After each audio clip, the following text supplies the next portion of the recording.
Hello and welcome to this channel. In this series, I will be exploring the fundamentals of Go and diving into advanced topics to help you become a proficient developer in this powerful programming language. My aim is to cover the tutorial, give you tips and tricks to enhance your skill in this Go programming language. So let's get started to know the content of what we are going to create in this video. So we are going to talk about we are going to introduce you to Go. We are going to know the features of Go. Why do we have to learn Go programming language? Where can you use Go? And what do you need to know? How to learn Go programming language? Like I said earlier, Go is also known as Golang, which is an open source programming language developed by Google. It is designed for its simplicity, efficiency, and easy of use in building scalable and reliable software systems. Okay, Go is also known for its fast compilation time and strong support for concurrency. It was first released in the year 2009, and ever since then, it has gained popularity among developers for its robust standard library and garbage collection capacity. Its increasing adaptation by tech giants like uh, Google, Uber, and Dropbox, and many startup projects. So let's know about the features of Go, which we are really talked about for a while. Number one is this concurrency support. Yes, with built-in concurrency support, fast compilation time, and garbage collector that help manage memory efficiently.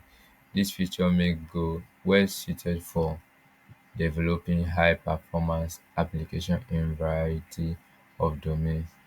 So with concurrency, what concurrency does is that it allows developer to write efficient, scalable code, making it ideal for building application that require handling multiple tasks simultaneously or at the same time. Additionally, Go's fast compilation time helps speed up the development process, allowing for quicker iteration and development of project. So this garbage collection, how Go effectively manage memory by automatically freezing up unused space. So if you have ever written a program before, you cannot leave an unused variable. So Go make sure it automatically free up unused memory, reducing the risk of memory leaks and improving overall application performance. This feature is particularly beneficial for developers working on projects where memory management is crucial, such as real-time system or large-scale application. So one cool feature about Go again is that it is simple and easy to learn, like the easy of syntax makes it easier for developer to write clean code and concise one, reducing the chance of errors and improving readability.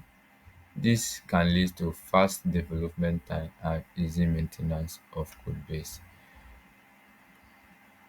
So after knowing the features of Go, why do you have to learn Go? Like we said earlier, Go is fun and easy to learn, which has made the programming journey very sweet for beginner. Go's strong community support and extensive documentation makes it a valuable skill to enhance uh, your your journey in learning it. So Go has fast strong time and compilation time. I've been saying this over and over again. Uh, this fast runtime and compilation time makes it ideal for building efficient and high performance application. This built-in concurrency support allows for easy parallel processing, like simultaneous processing, making it a popular choice for scalable and distributed systems. Unlike other many programming language, Go does not have a virtual machine like your Java, and programming are compiled directly to machine code, resulting in fast execution speed and better resource management or utilization. Another cool reason why you have to learn Go programming is that it handles standard library. Yes, this library is extensive and has an extensive documentation for further contribution um for easy learning and productivity. When working with Go, additionally, its strong community support ensures that developers have access to a wealthy resources and experts to help them succeed in their projects. So if we should compare Go with C++ and Python, you can see from this table um reason why the Go developers, people that wrote Go, have to compare Python and C++ with JavaScript, the old languages. So they took out the difficult part and replaced it with the easy one, maintaining fast compilation speed, garbage collection.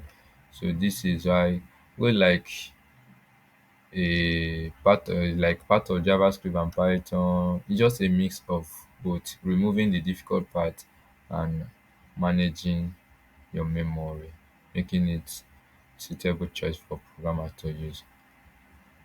So where do you use Go? Go can be used in web development. So this is commonly used case of Go due to its efficiency and performance. Its ability to handle concurrent tasks and manage resources effectively makes it a popular choice for you and I to build a scalable and reliable application. You can also find it in cloud services, which is widely used there. Its ability to deploy and manage application in cloud environment, which is a lightweight nature and strong support for microservices architecture, makes it a preferred language for developing cloud native application. We can find where we can use Go for networking application. Go is frequently utilized in networking application for its robust networking capacities and built-in support for protocols like HTTP and HTTP. Its simplicity and speed makes it a top choice for building networking tools and services that require high performance. So, what do you need to know before taking this course? Like I said, this course is for everyone who is interested in learning Go. So, I will assume you have no knowledge in programming. So that is why I'm making this course for those that love Go programming. Now, how to learn Go programming. So, take Go tutorial from Trusted Game channel or in our website. We provide step-by-step Go tutorial examples and references. Even we build projects here. Secondly, you can go to our Go official documentation. You can always take reference from their official documentation for more in-depth explanation and guidance. Lastly, keep practicing. The only way you can learn programming is by writing a lot of code and continuously challenging yourself with new projects. So this is just the introduction. In the next video, we are going to set up our development environment and write our first Go program. So see you in the next video, and do well to subscribe to this channel if you have gained value from this. Thank you.